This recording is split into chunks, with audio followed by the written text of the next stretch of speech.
September 12, 1975. FBI headquarters, Washington, D.C. An internal memo lands on a supervisor's desk.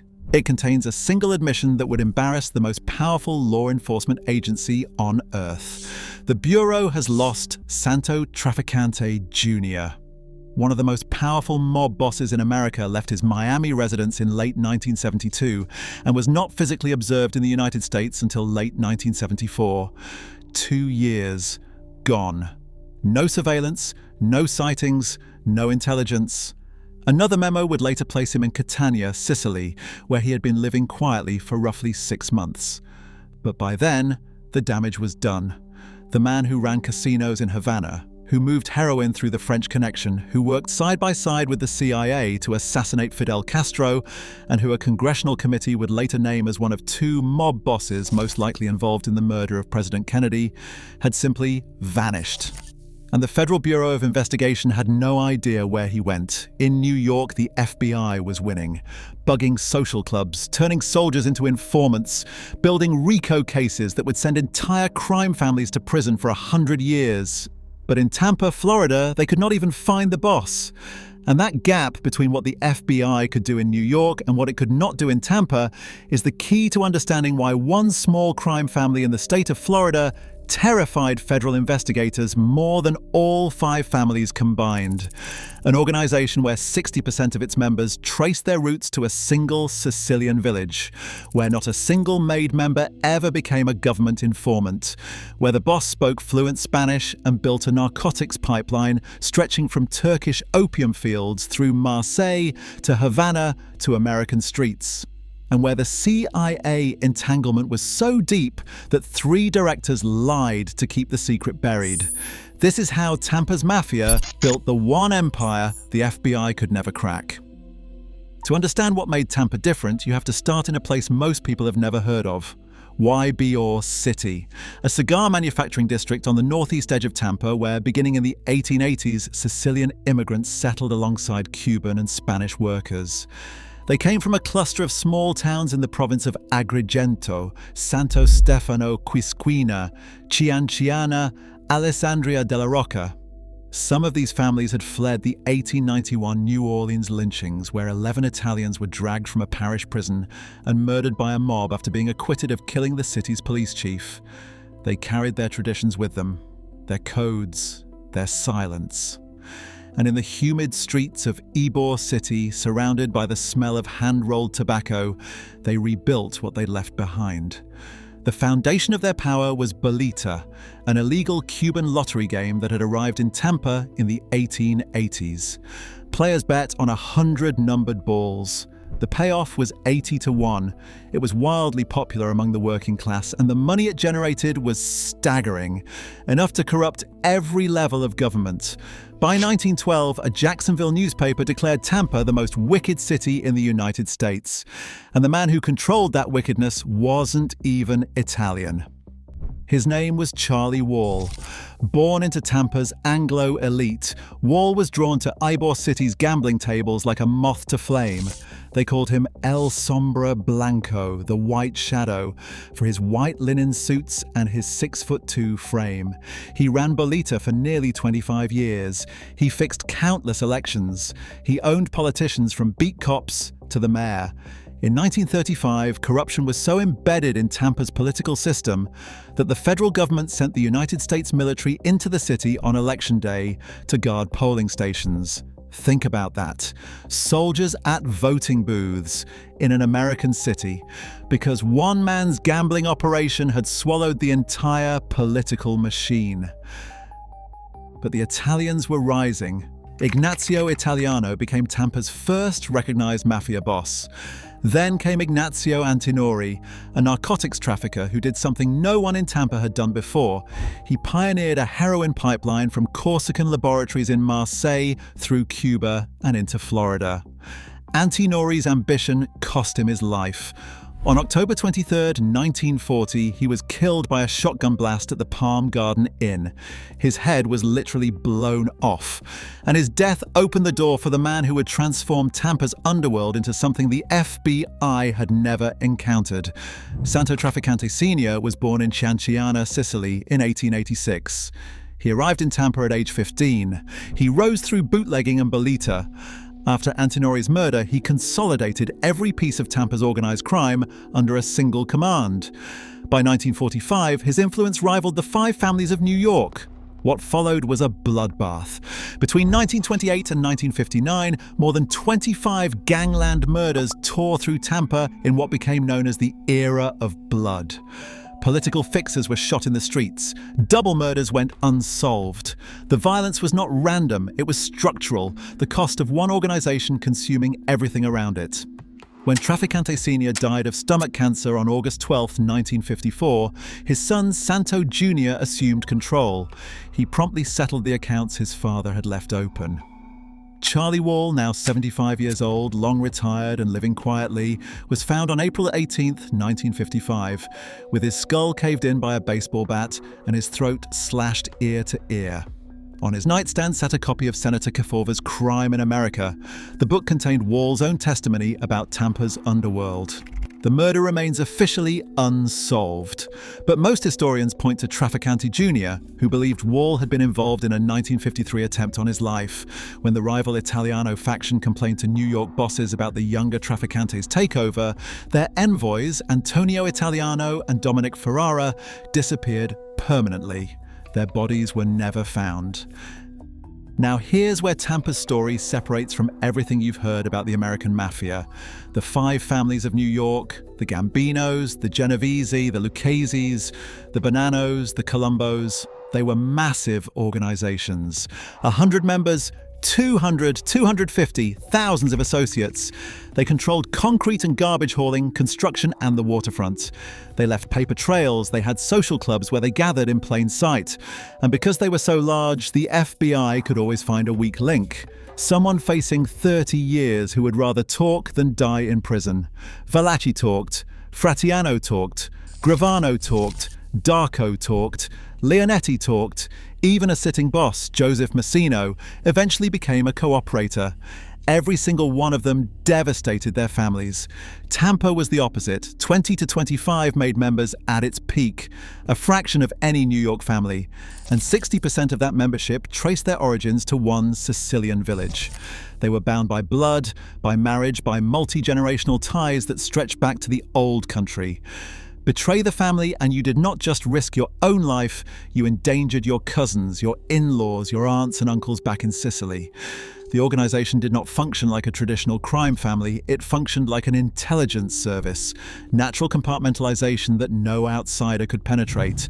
And at the top sat a man who understood this better than anyone, Santo Trafficante Jr., born November 15th, 1914, in Tampa, raised in a predominantly Cuban neighborhood, and here was his secret weapon, something no other American mafia boss possessed. He spoke fluent Spanish. That single skill gave him access to an entire world of criminal networks across Latin America that New York could not touch. He could sit across the table from Cuban revolutionaries, Colombian traffickers, and Central American fixers and negotiate in their own language. While John Gotti preened for cameras outside the Ravenite Social Club, a venue so thoroughly bugged by the FBI that it eventually destroyed him, Trafficante lived in modest ranch-style houses. He drove unremarkable cars. He was married to the same woman for 49 years. When FBI agents followed him in Miami, he would sometimes walk right up to their surveillance car, climb inside, and have them drive him on errands. He neutralized their operation by keeping them in plain sight. You cannot secretly follow a man who is sitting in your passenger seat. Not a single made member of the Trafficante family became a government cooperator during Santo Jr.'s entire 33-year reign. Not one.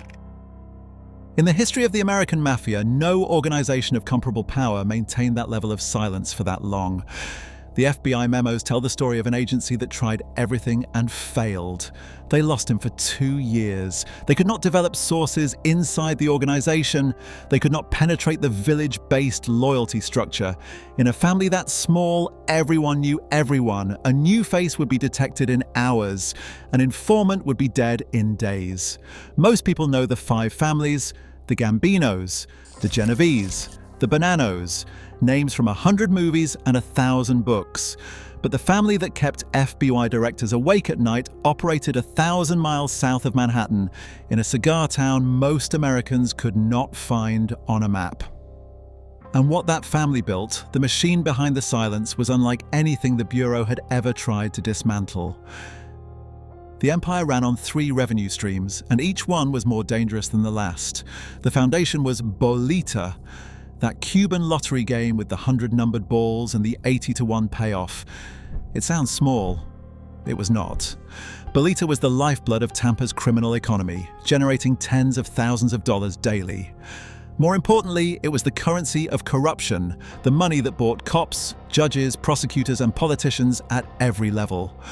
Bolita did not just fund the Trafficante organization, it made the Trafficante organization possible.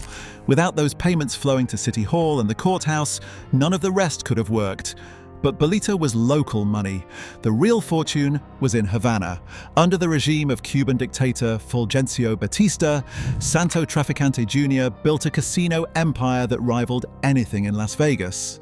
He controlled the Sans Souci Cabaret, the Casino Internacional at the Hotel Nacional, and his crown jewel, the Hotel Capri, a $14 million 19-story property where actor George Raft served as the public face, while Trafficante ran his famous Red Room nightclub behind the scenes.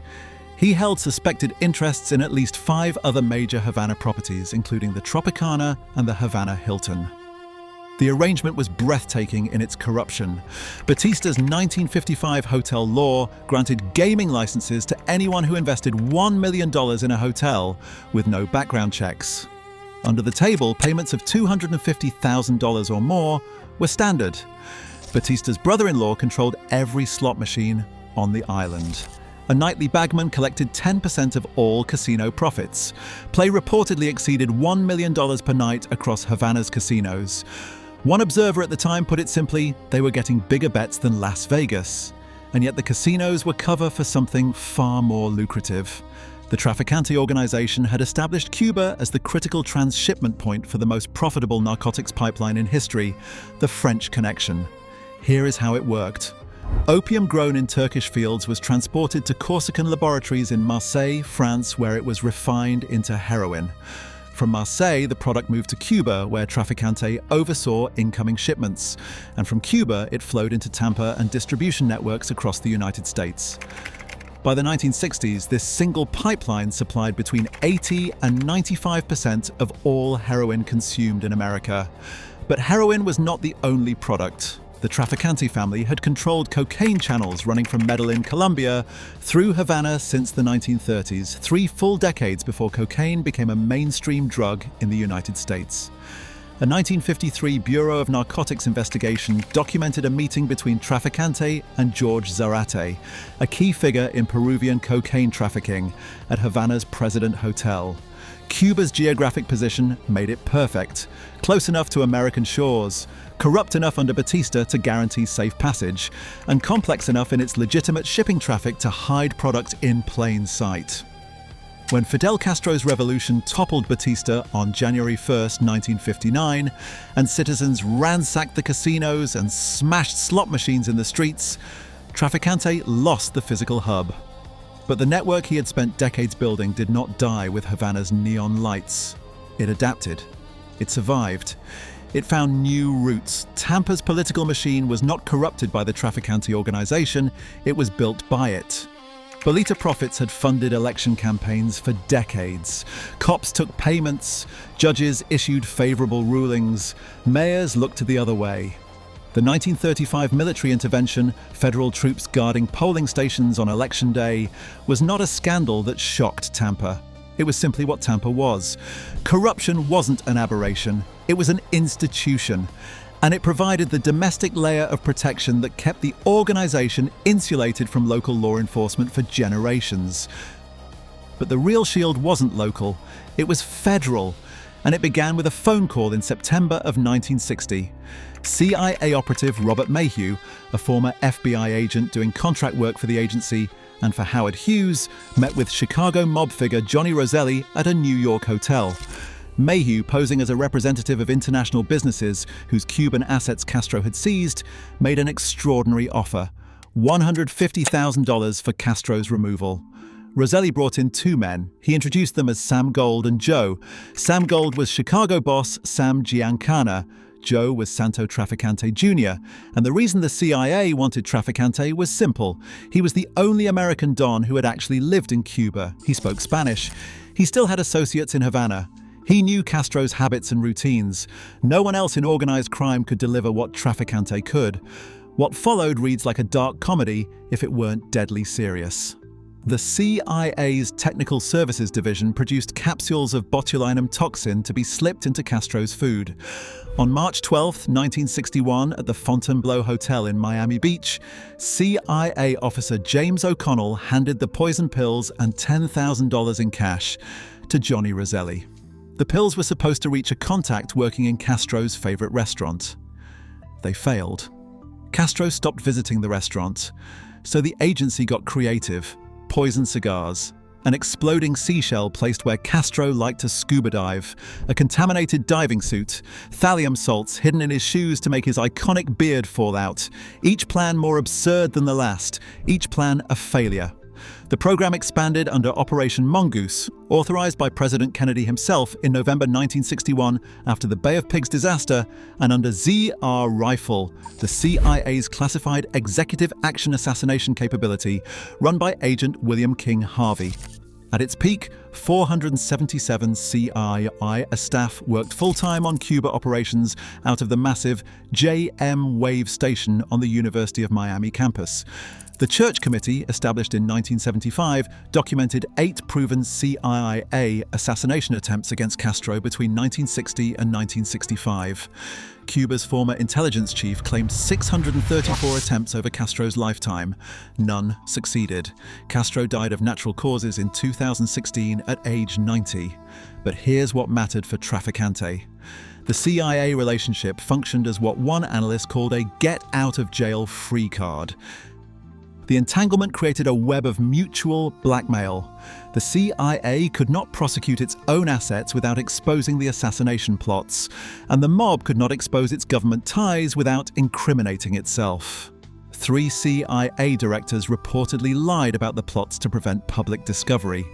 This single relationship made Santo Trafficante Jr. virtually untouchable by federal law enforcement. Not because he was above the law, but because the law had made itself his partner. The full scope of Trafficante's influence did not become clear until years later, and even then the picture remained incomplete. The House Select Committee on Assassinations concluded in 1979 that the most likely family bosses of organized crime to have participated in a unilateral assassination plan against President Kennedy were Carlos Marcello and Santo Trafficante. The motive was overwhelming. Robert Kennedy's Justice Department had launched an unprecedented assault on the mob. Prosecutions rose 300%. Convictions grew 350% in a single year. Trafficante was under constant surveillance. He told the committee that federal agents had lived with him for about 15 years. He had lost his Cuban casino empire when Castro seized power, and he blamed the Kennedys for the failed Bay of Pigs invasion that destroyed any hope of reclaiming Havana. Carlos Marcello had been physically seized on Robert Kennedy's orders and dumped in the Guatemalan jungle. Jimmy Hoffa faced relentless prosecution. All 3 men, Trafficante, Marcello, and Hoffa, had documented reasons to want the Kennedys destroyed. In September 1962, Cuban exile Jose Aleman, an FBI informant, sat down with Trafficante at Miami's Scott Bryan Hotel. According to Aleman, Trafficante complained about Robert Kennedy's pursuit of Hoffa. Then he said something that would echo through history. "Mark my words, this man Kennedy is in trouble, and he will get what is coming to him." Aleman suggested Kennedy would be re-elected. Trafficante's response was blunt. "No, Jose, he is going to be hit." Alleman reported the conversation to his FBI contacts. They dismissed it as gangland braggadocio. 14 months later, President Kennedy was dead. When Alleman testified before the committee in 1978, he dramatically softened his account, claiming Trafficante might have meant Kennedy would be hit with a lot of votes from the Republicans. He told the committee he feared for his life. Santo Trafficante can try to do anything at any moment. In 1983, Alleman killed a relative and himself in what appeared to be a breakdown driven by years of terror. Then there was Jack Ruby, the man who shot Lee Harvey Oswald on live television. Ruby had traveled to Cuba in August 1959, while Trafficante was being held at Triscornia detention camp. A British journalist detained at the same facility confirmed that Santos was visited by an American gangster type named Ruby. A CIA document dated November 28, 1963, 6 days after the assassination, corroborated this account. In the months before Kennedy was killed, Ruby's out-of-state phone calls increased 25-fold. Most went to associates of Marcello, Trafficante, and Hoffa. Attorney Frank Regano, who represented all three men, made the most dramatic claim of all. He alleged that 4 days before Trafficante's death in March 1987, the ailing Don shuffled to his car in pajamas and said in Sicilian, "Carlos fucked up. We should not have killed John, we should have killed Bobby." Trafficante's family denied the meeting ever took place. Some historians call the account fabricated. Others find it persuasive and consistent with the evidence. The truth, like most things involving the Silent Don, remains buried. What's not disputed is the reach. An empire stretching from Ybor City to Havana to Southeast Asia. Influence across Latin America through Spanish-language networks no other American mob boss could access. Connections to Corsican syndicates in Marseille. Respect and fear from every major crime family in the country. In 1980, FBI agents recorded a conversation with Benjamin Lefty Ruggiero of the Bonanno family. Ruggiero was explaining Trafficante's power to an associate. "Once this guy gives the green light," he said, "we can move right in any place you want to go. Ain't nobody bigger." And yet most Americans had never heard his name. That was the point. If you're still with me on this one, I'd appreciate it if you hit that subscribe button. It really helps this channel grow and keeps these stories coming. Now, back to Tampa, every empire has a weakness. For New York's 5 families, it was size. Too many members, too many mouths, too many men willing to trade loyalty for a lighter sentence. For Tampa, it was time. Not betrayal, not wiretaps, not some brilliant FBI breakthrough, just time. The Bureau's most ambitious effort against the Trafficante organization was Operation Cold Water, launched in the late 1970s. The FBI established an undercover casino called the King's Court in Holiday, Florida, a storefront operation designed specifically to lure Tampa mobsters into incriminating themselves. The operation was connected to Joe Pistone's legendary Donnie Brasco infiltration of the Bonanno family in New York, one of the most celebrated undercover operations in FBI history. Cold Water was massive, multi-year, multi-agency, and in New York the same era was producing results that would reshape the American Mafia forever. 171 court-authorized wiretaps for the commission trial. Bugs planted in Paul Castellano's Staten Island mansion. A listening device in Salvatore Avellino's Jaguar. Hidden microphones in the Ravenite social club that captured John Gotti's own voice ordering murders. Sammy Gravano's decision to cooperate, admitting to 19 murders, brought down the most famous mobster in America. The result was 100-year sentences for the heads of multiple families. Raiko worked in New York because New York's families were big enough to produce weak links and visible enough to leave evidence. Tampa offered none of that. A small village-based family that left no paper trails, no cooperating witnesses, no useful recordings. The structural difference was devastating. New York families had 100 to 250 plus made members each. Every informant had anonymity in numbers. If 50 guys could be the rat, no one knew who talked. In Tampa, with 20 to 25 members, a single leak would be identified in days. Even RICO, the most powerful weapon in the FBI's entire arsenal, proved useless against an organization built on blood ties and silence. When Cold Water concluded in 1982, 60 mobsters were arrested from Milwaukee, New York, New Jersey, Chicago. Historian Scott Deutscher summed up the result perfectly. At the end of the day, they netted dozens of mobsters, and yet, not Trafficante. The Silent Don was indicted along with 11 others on racketeering charges in 1983. 3 years later, U.S. District Judge William Castagna declared a mistrial on the 7th day of trial. The prosecution had failed to provide necessary evidence. Then Castagna did something extraordinary. He issued a directed verdict of acquittal. The government simply had no case against its primary target. One defendant was found shot dead 3 days after the indictment. It was ruled a suicide. 10 others negotiated plea deals.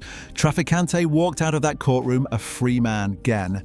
And there was another problem the FBI could never solve: the CIA. When Trafficante testified before the House Select Committee on Assassinations in 1978, he admitted working with the agency, but he characterized his role as merely that of an interpreter, done out of patriotism. The Triscornia detention remained a mystery. A British journalist who had been held alongside him reported that Trafficante opted to remain in Castro's prison, paying for rather luxurious accommodations that did not resemble a prison.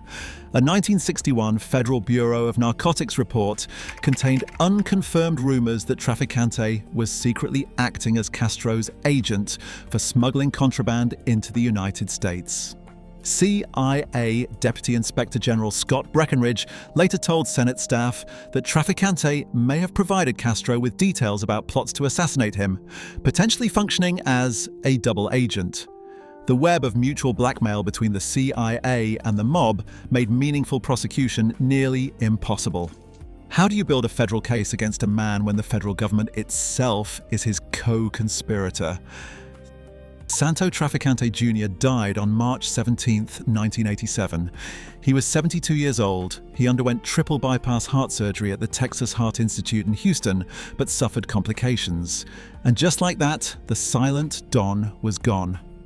He had never spent a single night in an American jail. Not one. His funeral at l'Unione Italiana Cemetery in Ybor City was brief and private. Roughly 200 people attended, darkened limousine windows, a wreath of red roses atop a grey casket. Organised crime expert Ralph Salerno called it the end of an era. And he was right, but not for the reason most people think. The real fall of Tampa's Mafia was not a dramatic RICO trial, or a turncoat witness, or a wiretap that caught the boss giving orders. It was the absence of the one man who held it all together. Consider the contrast. Paul Castellano, assassinated outside Sparks Steakhouse in 1985. John Gotti, convicted in 1992, died in prison. Vincent Gigante, convicted in 1997, died in prison. Carmine Persico died in prison. Joseph Massino became a government cooperator. Every major New York boss of that era was either murdered, imprisoned, or flipped. Trafficante beat them all, not through acquittal, not through legal maneuvering, through the more fundamental achievement of never being meaningfully prosecuted at all. Vincent Lo Scalzo, Trafficante's former driver and protege, succeeded him as boss. The night before the funeral at the Italian club in Ybor City, an alleged ceremony took place. Over 70 associates filed past Lo Scalzo and kissed his ring. But Lo Scalzo was not Trafficante. He lacked the national connections, the international networks, the strategic genius, the Spanish. Florida was declared open territory after Trafficante's death, meaning New York's 5 families could now operate freely in the state, and the Colombian cartels, Medellin and Cali, had already displaced the traditional mafia as the dominant force in Florida's drug trade. The family's membership aged, members died without adequate replacement. The village that had produced them was now 3 generations removed from Sicily. The old ties were fraying. If the FBI could not crack Tampa in 33 years, do you think anyone ever really knew the full truth? Let me know in the comments. Trafficante's death did not end the story. It just changed who was telling it. And what happened to the people he left behind says as much about the empire as anything he built while alive. Vincent Lo Scalzo was indicted on racketeering charges in 1989.